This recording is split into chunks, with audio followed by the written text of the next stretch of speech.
I don't understand women who have children for themselves. It's like an investment. Like, I carried you, breastfed you, raised you to be a man, and now you have to pay my bills, provide for me in my old age, take me to sanatoriums, and when necessary, even change my diapers. Excuse me, ladies, but did this poor child ask you to have him? You didn't ask him, did you? These are the thoughts that run through my head when I think about my mother-in-law, Alexandra Pavlovna. I'll start from the beginning.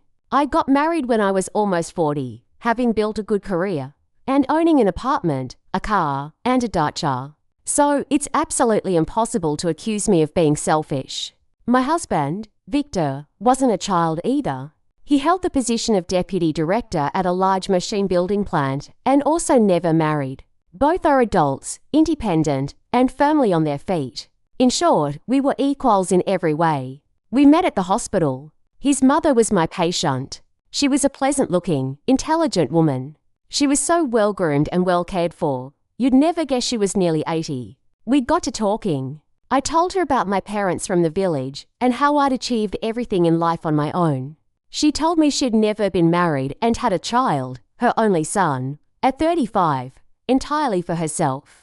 Frankly, he turned out to be a handsome man, well-mannered, athletic, and there was plenty to talk about. He immediately set his sights on me and started courting me. And Alexandra Pavlovna didn't mind. She understood she didn't have much time left. Someone had to stay with her son. And it didn't bother me then why such a handsome, wealthy man, at 42, still didn't have anyone. He lives alone. Admittedly, in the house next to my mother's. He didn't look like a gay man. I didn't bother to investigate. I decided I was lucky. We got married quickly. Time was running out. We decided to live with Vitya and save my apartment for future generations. We were sure we'd have children, at least one. But it turned out that having this child isn't so easy. No, my fertility is perfectly fine. I had a checkup before the wedding.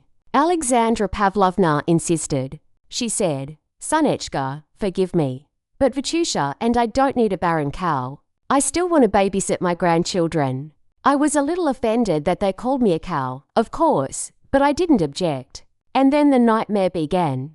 My mother-in-law would call at any time of the day or night, always demanding that Vitya come to her. Sometimes with me. Either her faucet was leaking, or her door was jammed, or she had to take her blood pressure at 3 in the morning. And this was at the very moment when my husband and I were, so to speak, trying to conceive. Then the visits began. I'd come home from a tough night shift, barely able to drag myself to bed, dreaming of a good night's sleep. And there she was, Alexandra Pavlovna. "Why aren't you taking care of Vitusha?" She said.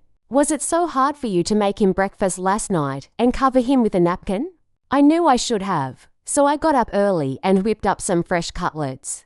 "Oh, Alexandra Pavlovna, I'm as tired as a cutlet right now. They brought in 3 heavy ones last night. So, forgive me, but I'm off to bed now," I replied, barely able to stand. "Look at that. What did you come up with?" "Sleep. The house is like a barn. The fridge is full of store-bought dumplings, and she's sleeping.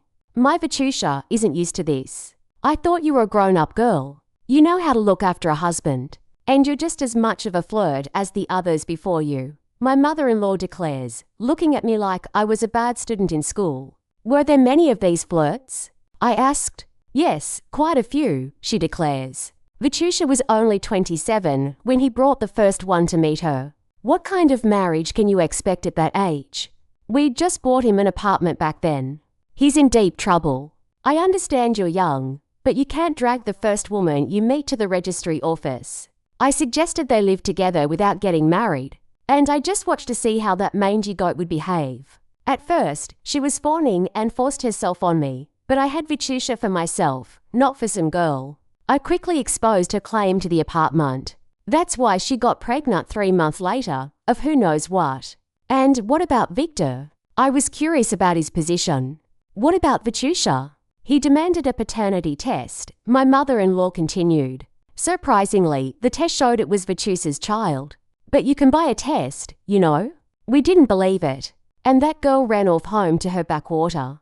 Her gamble didn't work out. She didn't even file for alimony. So her conscience was bothering her. She knew we were right.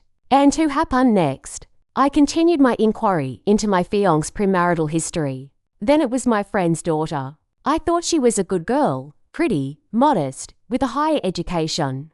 But this girl's hands were in the wrong place. She cooked so much that dogs wouldn't eat it, and not for days. And my Vitusha is used to fresh food. Well, she's lazy. There's no one to iron Vitya's shirt. And again, she's a Slav. I told her and her mother all this. And this old mare says, I was preparing my daughter to be a queen, not a princess.